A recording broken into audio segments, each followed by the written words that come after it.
My Saturday Hodgepodge, my weekly wrap up of reading, booktube stuff, bookish things, anything that I really want to talk about. I thought I'd start off this week kind of unusually for most of my Hodgepodge recently by actually talking about books and what I read this week. So I had a really good reading week. July's off to a really good start for me in terms of reading and buddy reads. The first thing I read is Panenka by Ronan Hession. This is his second novel, really kind of a novella-length work, which I reviewed earlier this week, and I will leave a link to that review up here in the cards or something, assuming I still know how to do that, or hoping I can do that accurately. If not, maybe I'll just leave a link to it at the end of this video. But this was really good. I enjoyed it. Still think I like Leonard and Hungry Paul better. But this is good, and it is in Hession's incredibly humane, compassionate, interested in human beings style, and clear, really crisp prose. So I really like that. I also finished Vertigo by W.G. Sebald.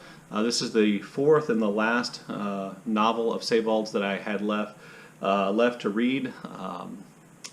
And if you watch my channel, you know that I really like Sebald, and I will do a review of Vertigo and post that maybe on Tuesday, Tuesday or Thursday of next week, because I really, as is true with all of Sebald's novels, I really enjoyed this, and I really kind of felt like, you know, it was almost like some kind of mind-enhancing drug experience. But I'll talk more about that later. I also started my two buddy reads for July. I started reading Freshwater by Akwake and Emezi, which I'm buddy reading with Erykah from the channel The Broken Spine and the blog The Broken Spine. I'll leave links to her channel and her blog down below, and that has been really good and really enjoyable. And you know, I made a video and posted on Thursday about the types of books I like, and I pointed out that that books that I classified as different, several of them are in my top 5 of the year so far, and I don't know if Freshwater will end up being my top 5 or 10 books of the year, but it certainly is different, and so that I think is clearly becoming one of those things I really look for in a book. We haven't done a check-in. Eric and I have not done a check-in yet, but that will happen sometime today, Saturday. I'll leave my thoughts about the first 5 chapters. I'm looking forward to exchanging thoughts and ideas with her about the book. Also began the buddy read of The Big Money, the third novel in John Dos Passos' USA trilogy with Jack. Yesterday I was able to get on a real roll, and I got through about 80 pages, which is pretty good for me. And today I'll finish up that reading today and check in with Jack later. If you remember, I was pretty disappointed with 1919, the second book in the trilogy.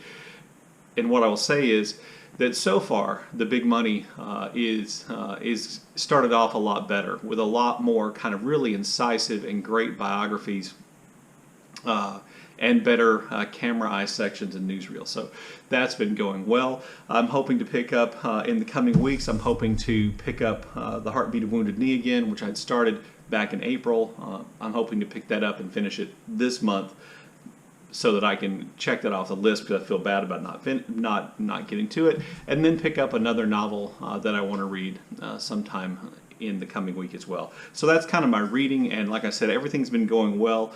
I've been really pleased with that. I also want to talk about something that last week I intentionally took out of my video, and that was a response to the question on the mid-year book freakout tag, or booktube freakout tag, about latest fictional crush. So I've watched, and I mentioned to you last week that not doing tags myself has made it, in a weird way, much more enjoyable to watch other people's tags. And I made this pledge to kind of stop, or to really limit how many tags I do. I made this pledge before remembering, you know, the mid-year book freakout tag was coming up. So I have been enjoying watching those quite a bit. But one of the questions in the tag, I can't remember which number it is who is your latest fictional crush?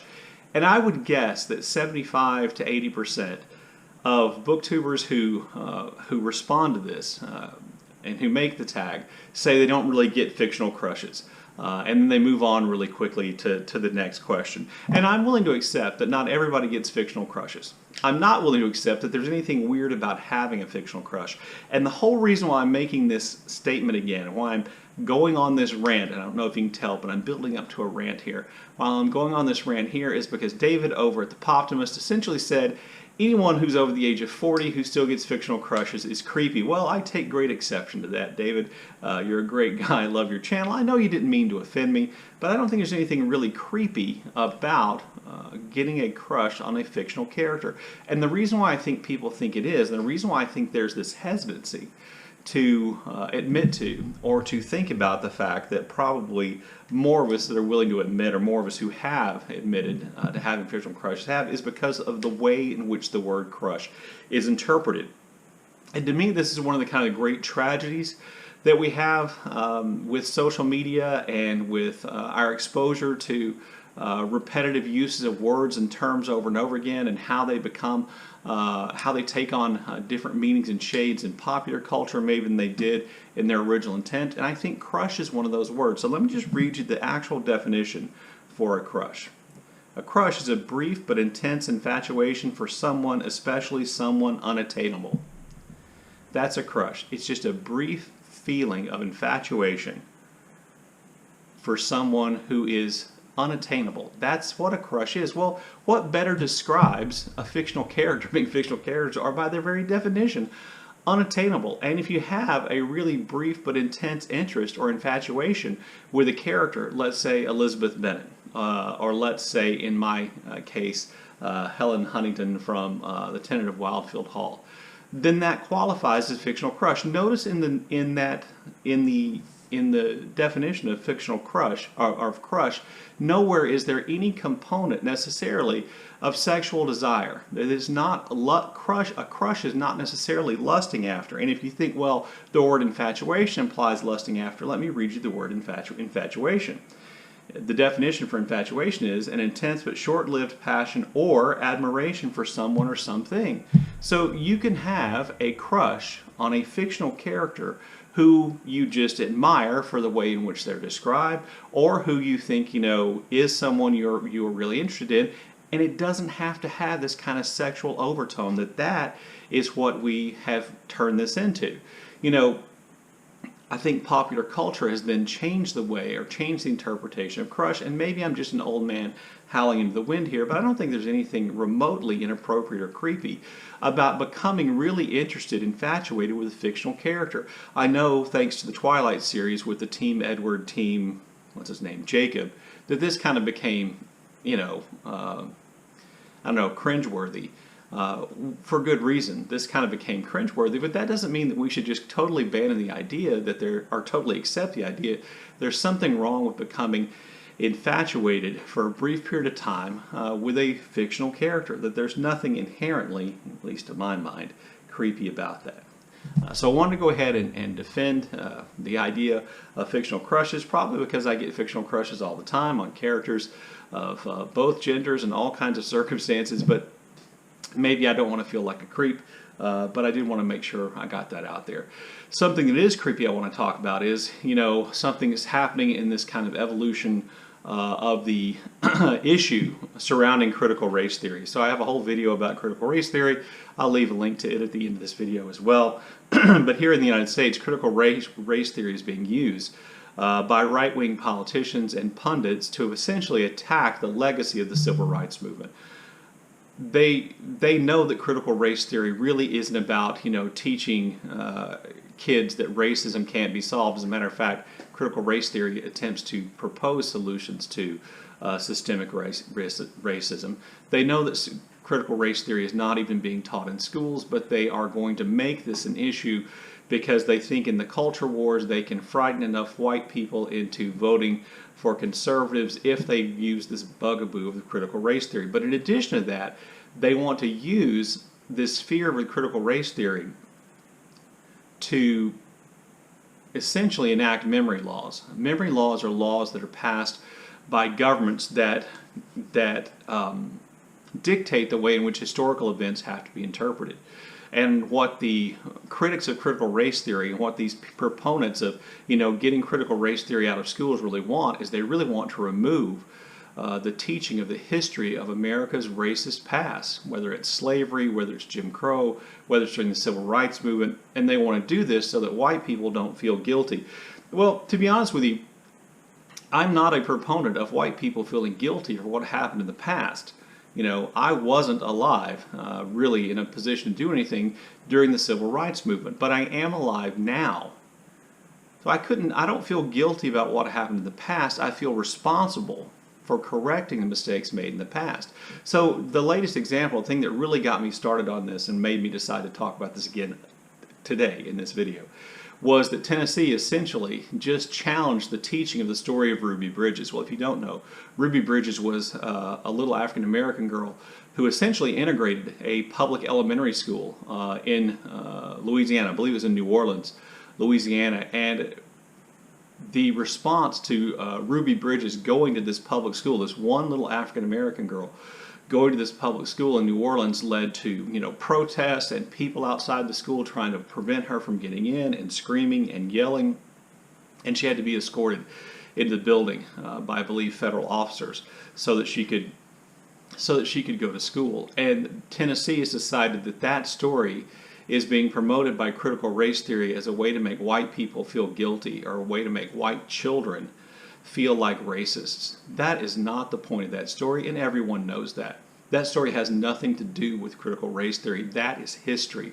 And what Republican conservative legislatures are trying to do is to erase that history, to sanitize that history so that they feel better, so that their base voters feel better, so their base voters are less likely to respond to legislation designed to eliminate continued systemic racism in the United States of America. These are the same bastards who basically said if we tear down Confederate statues, we'll forget our history. They're literally trying to erase civil rights history, and the reason for that is essentially white supremacy, and there's no way around it. So I wanted to make sure I talked about that. And then while I was all fired up, today or this week, I thought I would share some music from some women who I just refer to as badass women singers in the show card. Some of the links to the music of some of those women down below. I want to start off with Nina Simone. Just an incredibly interesting, fascinating, funny, strong and fierce figure in the civil rights movement and the music industry during the 50s, 60s, 70s, and so on. And so I have two of her songs linked below. One is Feelin Good, which is probably the thing you're most likely to have heard her sing before. And the other is just one of the great performances of just an incredibly powerful song I think you'll ever see, and it's called Mississippi Goddamn. I'll leave a link to that one down below. And let me just say, if you don't click on any of the video links in these videos ever, please click on that one, because it is remarkable to think that Nina Simone was singing this song in the 1950s and 60s. Then I have two songs by Dolly Parton, because Dolly Parton is just awesome. The first is Mule Blues, which is the song that really made her famous. So I have a link to that one down below too. And then I have a link to her performing the song Coat of Many Colors, which is one of those great sad country songs. And the link I chose is one where you can actually see her playing the guitar, just so you get an idea of how talented Dolly Parton is. And then I have a song by Rickie Lee Jones down below, Last Chance Texaco. Rickie Lee Jones, great singers, songwriters of the 70s, I believe. And then I have Call Tyrone by Erykah Badu, which whenever I think of badass women singers, Erykah Badu just comes to mind. So, please enjoy those links, and if you're so inclined, down below.